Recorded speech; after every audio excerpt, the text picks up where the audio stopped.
မျိုးသမီးတွေကိုဘလို့ပစ္စည်းမျိုးလေးကိုသုံးစေချင်လဲဆိုလို့ရှိရင်ကျမတို့ဒီ Pleasant ရဲ့ Herbal Gel လေးကိုသုံးစေချင်တယ်ပေါ့နော်။ဘာကြောင့်လဲဆိုလို့ရှိရင်ကျမဆိုလို့ရှိရင်လည်းကလေးမွေးထားတဲ့မိမိဖြစ်တဲ့အတွက်ကြောင့်မလို့ကျမတို့ကလေးမွေးထားတဲ့မိခင်တွေမှာဆိုရင်နိုးတိုက်နေတဲ့အချိန်မှာဘာပြဿနာရှိလဲဆိုရင်ယာဒီမမှန်တဲ့ပြဿနာပေါ့နော်။ယာဒီမမှန်တဲ့အချိန်မှာဆိုလို့ရှိရင်ကလေးနိုးတိုက်နေတာဖြစ်တဲ့ကြောင့်မလို့ဟော်မုန်းတွေကအပြောင်းလဲဖြစ်နေတယ်။အဲ့တို့ကြောင့်မလို့ယာဒီမမှန်ဘာဖြစ်လဲဆိုအသားတွေကညစ်တယ်အသားတွေကကျန်းတယ်ပေါ့နော်အမျိုးသမီးတစ်ယောက်ကယာဒီမှန်နေမယ်ဆိုလို့ရှိရင်လိုနေနဲ့ကျန်းပါတယ်ပေါ့အဲ့တို့ကြောင့်မို့လို့ဆိုလို့ရှိရင်သမီးလေးမွေးပြီးတော့2 လပြည့်တဲ့အချိန်ကနေစပြီးတော့ Herbal Gel ကိုသုံးတဲ့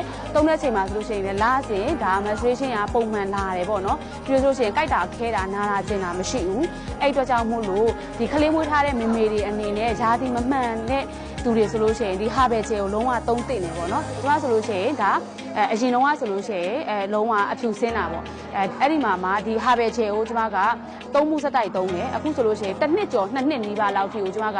လစဉ်ယာတိမလာခင်မှာတစ်ခုသုံးတယ်ယာတိလာပြီး4 ရက်နေတစ်ခုပုံမှန်သုံးခဲ့တာဆိုလို့ရှိရင်အခုဆိုလို့ရှိရင်လုံးဝဒီအဖြူစင်းတယ်ဆိုတာကဘာမှန်းတာအောင်မသိတော့ဘူးပေါ့အဲ့ဒါကြောင့်မလို့အမျိုးသမီးတွေအနေနဲ့ဘာမှမဖြစ်ဘူးဆိုလို့ရှိရင်တော့မှပဲဒီ Herbal Gel လေးကိုကိုယ့်ရဲ့ကျန်းမာရေးကိုယ့်ရဲ့ဒီ private area ကိုကဲတဲ့အနေနဲ့သုံးသင့်ပါတယ်လို့ပြောချင်ပါတယ်